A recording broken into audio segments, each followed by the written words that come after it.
خلافت عثمانیہ کے جو سقوط ہوئے ہیں نا، ان میں ایک بہت بڑی وجہ پتہ ہے کیا ہے؟ ایک بہت بڑی وجہ یہ ہے کہ جو پہلی جنگ عظیم تھی نا، اس میں خلافت عثمانیہ کود پڑی تھی، جبکہ کودنے کی طاقت تھی نہیں. حالانکہ یہ عثمانیوں کا پھڈا ہی نہیں تھا، یہ جرمنی اور فرانس کی برٹش کی جنگ تھی، جس میں دو بڑے بڑے ملک ایک دوسرے کے اگینسٹ تھے.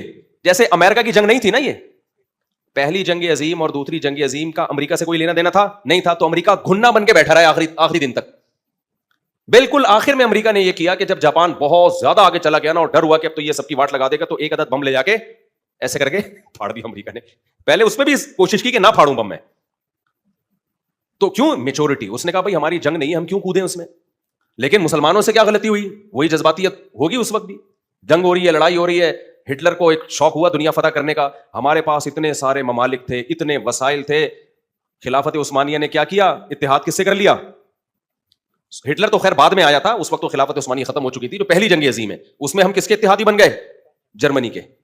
اور مخالف ہو گئے برطانیہ کے. برطانیہ سے بلا وجہ کا پنگا لے لیا، رشیا اور برطانیہ سے، روس اور برطانیہ سے. اس کا نتیجہ کیا نکلا کہ جب جرمنی ہارا ہے تو ہماری بھی ایسی کی تیسی ہو گئی. تو ماہرین کہتے ہیں، محققین کہتے ہیں کہ خلافت عثمانیہ میں اس وقت اتنی طاقت تھی نہیں. اس کے لیے اپنے ملکوں پہ کنٹرول برقرار رکھ لینا ہی کافی تھا. اس کو بڑھ کے اس جنگ میں حصے دار نہیں بننا چاہیے تھا، جیسے کہ امریکہ نے کیا. وہ نہیں حصے دار بنا، آج دنیا کی سپر پاور ہے. وہ وسائل جمع کرتا رہا اور پھر ایٹم بم بنایا. پھر اس نے کیا کیا؟ پہلے تو زمینی جنگ لڑنے کی کوشش کی جاپان سے. جب بالکل ہی وہ بھی آخر میں آیا نا، جب دیکھا نا جاپانی تو بالکل ہی کنٹرول سے باہر نکل گئے. جاپان بڑھتا جا رہا تھا. دوسری جنگ عظیم میں نا اتنا پھیل گیا تھا، برما تک جاپانیوں کی فوجیں پہنچ چکی تھیں. تو وہ کنٹرول سے باہر، وہ بھی میچورٹی کے بغیر. ان کا بھی کھوپڑی کیا ہوئی تھی؟ آؤٹ ہو گئی. ملک میں قحط پڑ گیا تھا، کھانے کو روٹی نہیں تھی جاپانی میں. اور وہ جو ان کا آرمی چیف تھا وہ علاقے پہ علاقے فتح کرتا چلا یار. ٹھیک ہے. تو امریکہ تمیز سے تماشا دیکھ رہا ہے. جب امریکہ نے کہا کہ یار ان سے لڑنا بہت مشکل ہے، کیونکہ وہ فدائی حملے کرتے تھے، پورے جہاز اٹھا کے نا امریکہ کی بیس پہ بندے سمیت اڑا دیتے تھے.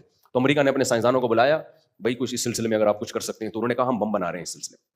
امریکہ نے کہا بم بننے دو، اس وقت تک چپ کر کے بیٹھے رہو. بم بن گیا تو امریکہ نے بولا بم تو بن گیا لیکن بہت تباہی ہوگی، ایٹم بم ہے. ایک دفعہ ہم ویسے زمینی جنگ میں ٹرائی کر کے دیکھتے ہیں. زمینی جنگ میں ٹرائی، پہلے اس کو دھمکی دی، بھائی تو اپنی فوجیں واپس بلا لے، علاقے خالی کر دے، ہمارا آپ سے کوئی لڑنا پھرنا بولو نہیں، کوئی جنگ نہیں ہے ہماری، تمیز سے بیٹھو، ہمیں بھی انجوائے کرنے تو لائف کو، خود بھی کیا کرو، انجوائے کرو. لیکن وہ جاپان کے جو فوج تھی انہوں نے بولا نہیں، ہم تو پوری دنیا فتح کرنے نکلے.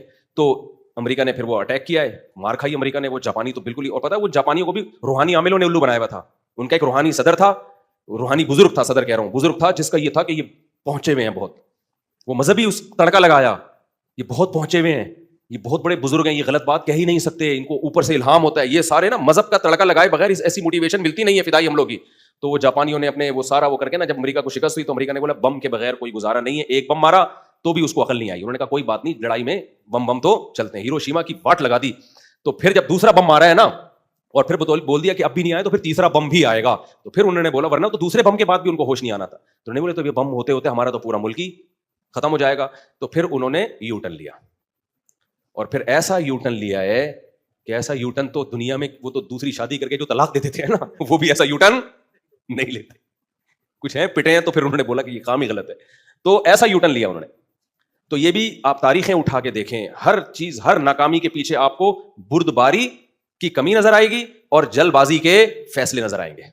ہر ہسٹری میں ہر چیز میں آپ یہی دیکھ لو.